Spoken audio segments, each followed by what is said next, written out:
So, after a few days more of living in Mauni Baba's cave, Babaji decided that we will go towards Uttar Kashi, spend some time in Uttar Kashi and go to Gangotri, where the Ganga actually descends into the plains, and from there go on to Gomukh and beyond that to Tapovan. It's a complete glacier called the Tapovan Gangotri Glacier. So, plans were made.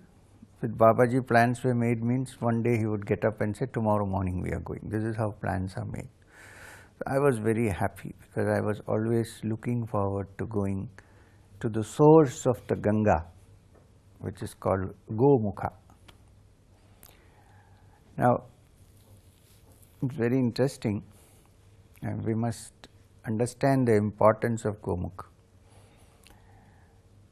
In the Bhagavata Purana, there is a beautiful story. Now, you must know that the Ganga which descends from Gomukh is also called Bhagirathi. It's the Bhagirathi which comes down from there and joins with Alaknanda and then becomes the Ganga. So, the Bhagirathi owes his name to Bhagirath, who was a grandson of the great emperor Sagara, who is referred to in the Bhagavatam. The story is that the great emperor Sagara conducted Ashwamedha, where a horse is let loose to wander around, and whoever can get hold of that horse is appointed the ruler of the country. Usually what happens is the ruler who lets go of the horse himself catches it, or someone from their family brings it back. Now, Sagara was already a very powerful emperor in Puranic times. He is supposed to have had 1,000 sons. Can you imagine 1,000 sons? This is not possible in this yuga. Kali Yuga is difficult to look after one son. Anyway, so this is what the Bhagavat says. So, Indra is always the god Indra, who is the god of the sense organs, or king of all the gods, Devas, is always afraid that if a human being on earth becomes powerful, he might occupy heaven and take over from him. So, fearing that the horse may go back to their kingdom, Indra is supposed to have stolen the horse and hidden it somewhere. So, Indra thought, even if I hide it in Devaloka, they will catch me. So, where can I hide in a safe place where the horse is not discovered? So, the story goes that below the earth or under the sea, there is a loka where the great Muni Kapila, who is the founder of the Sankhya philosophy, and about whom Krishna says in the Gita that among the Munis I am Kapila. That great Rishi is supposed to be doing tapasya in the nether world under the sea. So, Indra decided it is better to take the horse to the nether world and tie it somewhere there so that nobody will find it. And he also thought, if I tie it near Kapila Muni, people would think maybe Kapila stole it.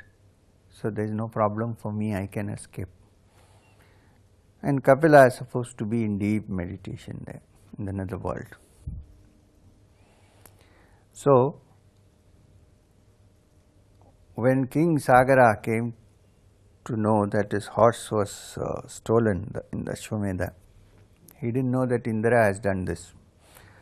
He sent his 1,000 sons to go and find out where it was.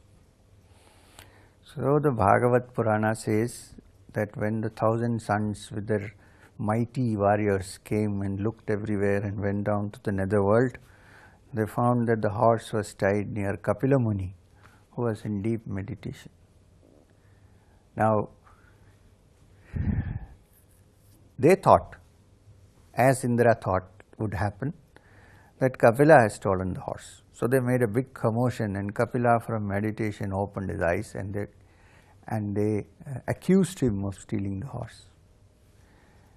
Kapila, being upset by this charge that he had stolen the horse, in a little bit of anger, not even much, looked at the 1,000 sons of Sagara. The Bhagavad says that they were all reduced to ashes. Now, when this was reported to Sagara, he sent different people to find out where the ashes of his 1,000 sons. Nobody could succeed. Finally, his grandson Bhagirath went looking for ashes, went to the nether world and found Kapila Muni meditating deeply. So he prostrated before him and with due respect asked him if he knew anything about this. And Kapila Muni said, yes, this is what happened. Your grandfathers, 1,000 grandfathers have all been reduced to ashes because of this. It was an inadvertent move on my part. I was a little upset, so I looked at them and they turned to ashes. This is what a great yogi is capable of.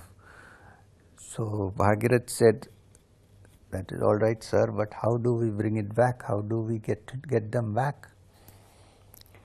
And Kapila Muni said, there is only one possibility. In the heavens, which means in the upper regions beyond the earth, flows a river called Ganga. You have to invite Ganga to come down to the earth. The moment the waters of the Ganga touch the ashes, all your 1,000 grandfathers will come back to life. So Bhagirath said, how do I do that? So Kapila Muni said, do intense tapasya and request Ganga to flow down from high up. So Bhagirath is supposed to have done intense tapasya near Tapovan. That's why it's called Tapovan.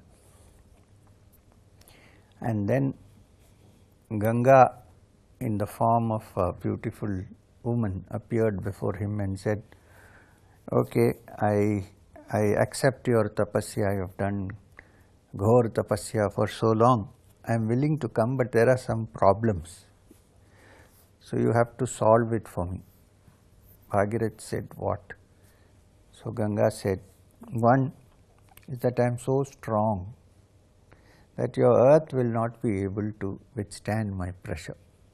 So when I hit the earth, probably I will punch a hole through the earth and come out on the other side.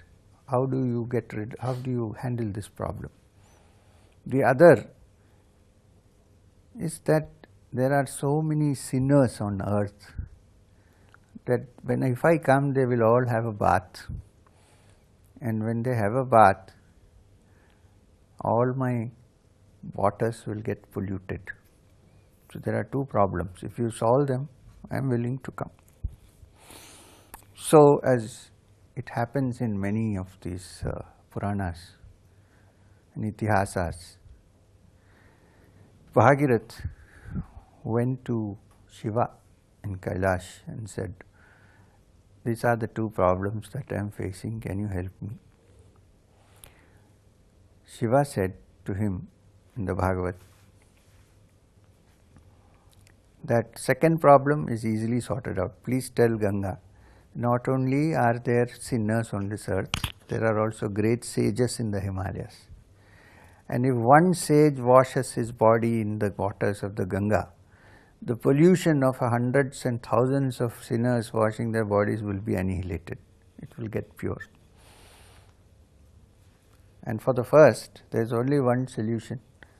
Nobody else can do this. I am the only one who can withstand.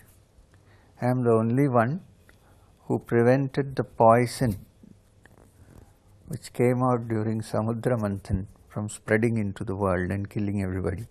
So I can help you with this. I can receive the Ganga as it comes from heavens on my matted locks, and then control and allow her to trickle down gently so that she doesn't poke a hole through the Bhuloka. So it was agreed. When this was put to the Ganga, she agreed. So Bhagirath came in front and Ganga followed, and therefore she was called Bhagirathi, because she came with the tapasya of Bhagirath.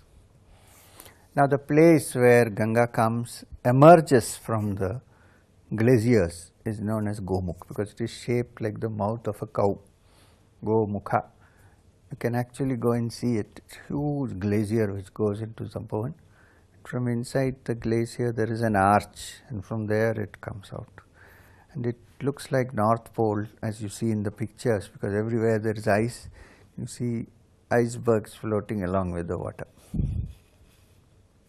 And it truly seems to be endless. It keeps coming. It has been coming for thousands of years. Anyway, so our intention was to go to Uttar Kashi first, spend a few days, and then go beyond to Gangotri, where the Ganga descends into the plains, and then beyond to Gomukh and Tapovan. So the first halt was Uttar Kashi. So after many days, Babaji on the way showed me many things. We talked various things, discussed. We can't go completely into this. We reached Uttar Kashi. Those days, Uttar Kashi was a very, very beautiful place. Now also it is beautiful, but it has now, because of the pilgrims and the roads having improved and hundreds of vehicles during the pilgrim season, it's become a little busy and a little dirty with plastic and this and that. Those days it was pristine and pure and clear, and most of the people who lived there were sadhus. It was a colony of sadhus living here and there in small kutis. Now it's called Uttar Kashi because the main temple around which this Uttar Kashi is built is a temple of Shiva. It's a small linga, but an ancient linga worshipped by great rishis for hundreds and thousands of years. It's a central part of Uttar Kashi, and because it is a ancient Shiva temple, Kashi Vishwanath is the name given to Shiva. So it is a Kashi Vishwanath temple, and it is also called Uttar Kashi because it flows from in Banaras. The river flows this way.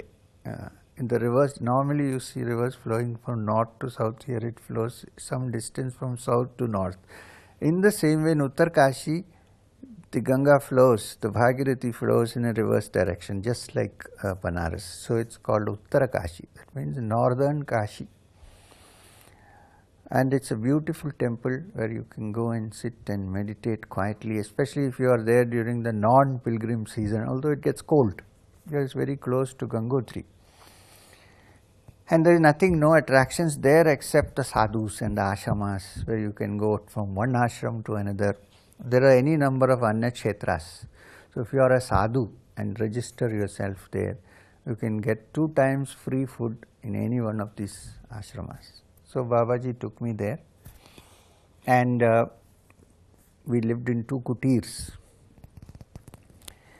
and he instructed me to be there for till April.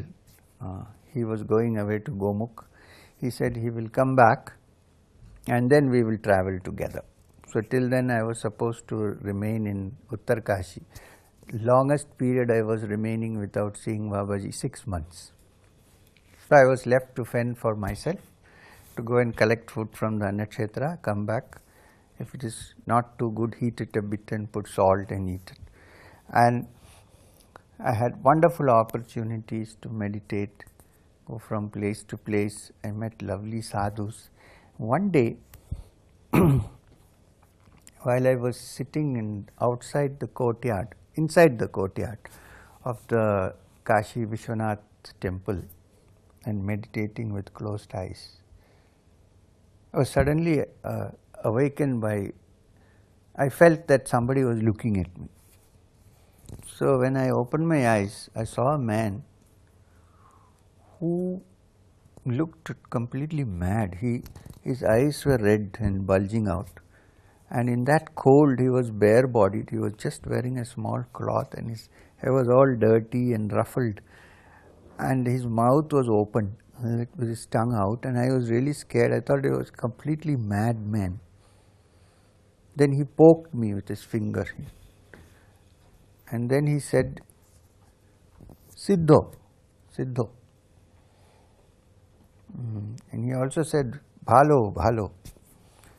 Hoye gyalo, hoye gyalo. So this was a language which at that time I couldn't understand much. And then he screamed loudly, shrill voice, and ran away. So I was stunned. I didn't know what was happening. Now there was a senior monk of the Ramakrishna mission, a Bengali monk also. He was also Bengali. He was sitting next to me regularly and meditating. So I approached him because he was witness to this. So the next day I approached him and asked him, Swamiji Maharaj, what was this man saying? I think he is completely mad. He said, no, I don't think he is totally mad. He said, Thakur has said, Thakur in the Ramakrishna mission and in Bengal, when they say Thakur, normally they refer in the Ramakrishna mission circles, especially to Sri Ramakrishna Paramahamsa. So he says that Thakur has said that there are sometimes rarely greatly realized souls, highly spiritual, who are called Paramahamsas, who look like madmen. You think that they are mad, but they are really not mad. They put up also they are in such deep ecstasy that they are as if they are drunk most of the time. Drunk not with liquor, but with ecstasy. Ananda that comes from the soul. So these are, he said, I think he was a Paramahamsa. I said, but what was he saying? He said, yeah, I heard very clearly. He was saying, Siddho, Siddho, Bhalo, Bhalo, Hoye gyalo. What he said that Sri Ramakrishna Paramahamsa also used to refer to some people like this. He would also poke some spiritual practitioners and say Siddho, because in Siddha means a perfected being, but in Bengali Siddho means boiled. So when you want to boil a potato, you said make it Siddho, that means boil the potato. That means it is ready, the vegetable is boiled and ready. And in Bengali, bhalo, bhalo means very good, well boiled, ready. And hoye gyalo means it is done, it is done. So the Swamiji told me that you are blessed. I think he says that you are ready and you have already been. So I told him, from my side, I don't think I have done anything to merit that description, but Babaji's blessing is there, so perhaps it is so. Anyway, that was one of the experience in Uttar Kashi. I used to wander all around, go to these different sadhus. There is also the Tapovan Kutir there, where Tapovan Maharaj, who was the guru of Swami Chinmayananda, used to live. In fact, the Chinmaya mission today is built just behind the kutir. It includes the kutir also. And from that kutir there is a view of the Ganga. There used to be. Recently I found that the view has gone because some ashrams have come up on the side. I used to go and sit quietly. Tapovan Maharaj was not there. Once or twice I ran across Swami Chinmayananda when he came there, because he used to travel and come and spend some time. So I used to go and see all these sadhus living there. There were Dandi Swamis. Dandi Swamis are Swamis, sannyasins who were initiated by the Shankaramats. So they are in the Shankaramat. If you have to take sannyas, you have to be a Brahmin. So these are, when you see a Dandi Swami with a stick with something tied on it, that means they are Brahmana sannyasins. They are initiated from the Shankaramathas. So I saw many of them there. They greet you saying Narayana always, Om Namo Narayana. Some of them were very learned. some of them were very old and they were living under these difficult circumstances and being very happy. You could see the happiness on their faces when they went to get food from the Annakshetras. So I enjoyed this whole thing. Additionally, Babaji had instructed me to learn Sanskrit. So he had introduced me to one Krishnananda Sharma, who was a great Pandit, Sanskrit Pandit, living in Uttar Kashi. Many people used to come to him. So the first day I went to him and he asked me, "What is your name?" I said, "Madhukar Nath." Babaji told me that you are coming. Okay. So you want to learn? I said, "Yes." So he said, "First you have to learn chanting." If you don't learn chanting, then you cannot go forward. We usually don't start with grammar, we start with the chanting of the Upanishads and the Vedas. So I said, "All right, I am ready to learn anything." Okay, "Have you been to a Pathshala before?" I said, "No, I have not been to any Pathshala." Then he said, "Okay, we should start with the Taittiriya part first. Chant the Taittiriya Patha and then we will proceed." I said, "All right." I had never learned Sanskrit before, so I had a problem wondering how I was going to chant. But you must remember that the Malayalam language in Kerala, from where I come, has about 40% Sanskrit words. So I had by then read the Gita because of Babaji and so on. So started on the Taittiriya. So he started the Shanti part. Said, "Channo mitra sham varuna channo bhavatvariyama." So when he said, I repeated behind him. After 2-3 verses he stopped and he said, "Are you lying to me or have you been to a Pathshala before?" I said, "No, Panditji, I have not been to any Pathshala." Said, "Maybe Babaji's blessings." Then he said, "What kind of people Babaji sends to me, I am surprised. कई type के लोगों को भेज देते हैं." ठीक है, said, "Stay." So I learned Sanskrit with him for only 6 months when I was in Uttar Kashi. That's the only grounding. But according to Sharma ji, Pandit ji, I was advancing very fast. So he attributed it to a past life. He said, "Otherwise it is impossible." So I said, "Whatever it is, but I am a sincere student, I am ready to study." So I studied. And the other significant thing was that I learned how to chant the 15th chapter of the Bhagavad Gita by heart. How this is possible that in such a short while you can learn? I learned it in 3 weeks because in the Himalayan ashramas, especially in Uttar Kashi, Rishikesh and other places, when you sit to eat food, all the Swamis and Brahmacharis before eating have to chant the 15th chapter of the Bhagavad Gita, which is called Purushottama Yoga. Only after chanting you are allowed to eat. So the incentive was very strong. I was worried that if I don't chant, I may not be allowed to eat. Especially for Brahmacharis and Sannyasins living in Uttar Kashi, who get food by going to the Annakshetras. Occasionally someone comes and has a bhandar. Bhandar means a feast.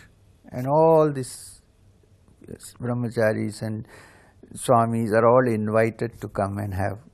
Now when you go there, everybody is chanting the 15th chapter by heart and you left out if you don't know. So for a few days I pretended to chant, I moved my lips. Then I decided it is better to learn by heart. So within 3 weeks I was chanting the 15th chapter beautifully. It's a wonderful chapter. Probably it is used before eating because it refers to the digestive acids and the movement of the digestive system and so on. But basically it's Purushottama Yoga means 15th chapter. Panchadashodhyaya means the Purushottama Yoga means the teaching on that Supreme Being who is beyond everything, in which Krishna explains how even though you see him as Krishna, he is in essence beyond all the world and yet being part of the whole world. This is Purushottama Yoga. And it starts with a very beautiful statement. It talks about an upside down peepal tree. Because it starts with Urdhvamulam Mathashakam Ashwatham Prahuravyayam Chandamsi Yasya Paranani Yastam Vedasa Vedavit. That means Krishna says in the 15th chapter, there is an upside down peepal tree whose roots are up above and whose branches are down below, and whose leaves are the Vedas, and he who understands this understands the whole truth. Now, upside down people, normally all trees are with the roots down and the branches up. Here is a tree with its roots above and the branches down below. This is an imagery which is created to show that the world that we see and the human beings that we see and the living things that we see are all rooted on the higher truth which is beyond. It's not a direction up and down physical, it means that which is beyond. The essence is there, and from there these whole branches have come up.